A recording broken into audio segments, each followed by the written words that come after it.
De,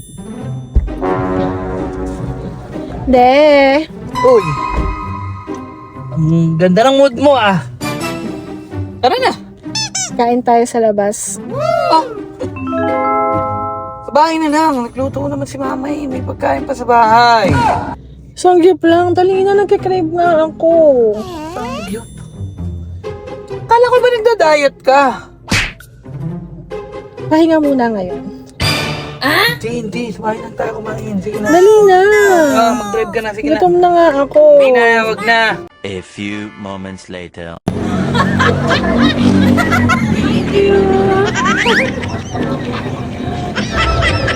Sarap.